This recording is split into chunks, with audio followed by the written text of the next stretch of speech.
हाँ तो दोस्तों यहाँ पे विम्टा लैब के क्वार्टरली नंबर्स आ चुके हैं, तो उसी के बारे में हम इस वीडियो में बात करेंगे और जानेंगे कि अब आपको विम्टा लैब के अंदर इन्वेस्टमेंट करना चाहिए या नहीं। तो चलिए शुरू करते हैं। तो देखिए सबसे पहले अगर हम यहाँ पे टोटल रेवेन्यू की बात करें तो पिछले क्वार्टर के कंपैरिजन में यहाँ पे 3% से कंपनी का रेवेन्यू बढ़ा है और जो टोटल रेवेन्यू यहाँ पे निकल कर आया है वो है 61 करोड़ का। और अगर हम प्रॉफिटेबिलिटी की बात करें तो कंपनी का नेट प्रॉफिट भी यहाँ पे 3% से बढ़कर 8 करोड़ का यहाँ पे कंपनी का टोटल नेट प्रॉफिट इस क्वार्टर में निकल कर आया है। तो देखिए क्वार्टरली बेसिस पे भी यहाँ पे ग्रोथ देखने को मिल रही है। वैसे कोविड का सेकंड वेव था और उसकी वजह से भी एक स्मॉल फार्मा कंपनी के हिसाब से मेरे ख्याल से यहाँ पे अगर इतनी भी ग्रोथ देखने को मिल रही है तो ये एकदम पॉजिटिव वे में एज अ शेयर होल्डर आपने लेना चाहिए।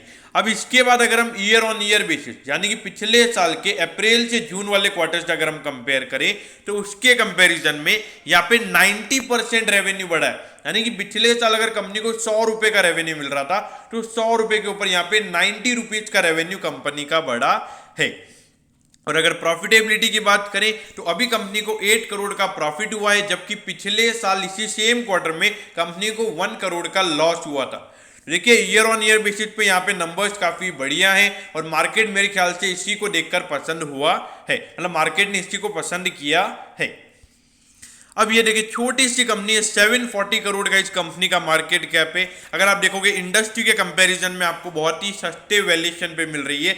लेकिन देखिए दोस्तों यहाँ पे जो जिस तरीके की ग्रोथ ये कंपनी दिखाएगी, अगर ये कंपनी क्वार्टरली बेसिस पे 10% से ज़्यादा की ग्रोथ अगर दिखाती है तो मेरे ख्याल से मार्केट इससे कम 50 का प्राइस टू अर्निंग रेशियो दे सकता है। लेकिन वैल्यूएशन पॉइंट ऑफ व्यू से ये स्टॉक काफ़ी अट्रैक्टिव भी नजर आता है। अब ये देखिए 1920 में अगर आप देखोगे जो कंपनी का रेवेन्यू है वो गिर गया था, लेकिन उसके बाद फिर से हमको कंपनी का रेवेन्यू बढ़ता हुआ नजर आया था और प्रॉफिटेबिलिटी भी पिछले साल कंपनी की बढ़ी है। और अगर हम इस क्वार्टर की बात करें तो इस क्वार्टर में कंपनी ने 8 करोड़ का प्रॉफिट कमा लिया है। और अगर आने वाले तीनों क्वार्टर्स में कंपनी अगर 8 करोड़ का प्रॉफिट भी अगर कमाती है तो पूरे साल का 32 करोड़ का प्रॉफिट कंपनी का होता है, जबकि पिछले साल का कंपनी का प्रॉफिट है 21 करोड़। यानी कि अराउंड 25 से 30% की ग्रोथ हमको कंपनी के नेट प्रॉफिट में ईयर ऑन ईयर बेसिस पे देखने को मिल सकती है। अब ये देखिए 337 पे यहाँ पे विम्टा लैब का स्टॉक अभी ट्रेड हो रहा है और 342 का इसका हाई है।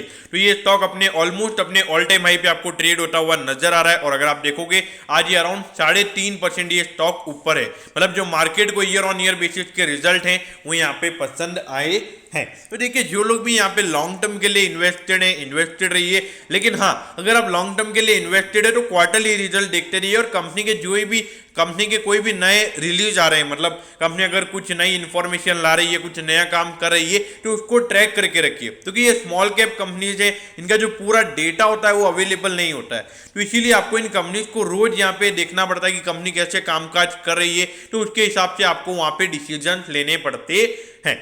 और अगर बात करते हैं शॉर्ट टर्म व्यू की तो देखिए अगर मार्केट नॉर्मली बिहेव करता है तो मेरे ख्याल से शॉर्ट टर्म में आराम से 350 या 60 के लेवल ये स्टॉक आपको दिखा सकता है। तो दोस्तों मैं होप करता हूं कि विम्टा लैब के क्वार्टरली नंबर्स के बारे में आपको सब कुछ पता चल गया होगा। अगर आपकी कोई भी क्वेरीज है तो आप कमेंट कीजिए, मैं जरूर आपके कमेंट पर रिप्लाई करूंगा। ओके दोस्तों, thank you, have a nice day.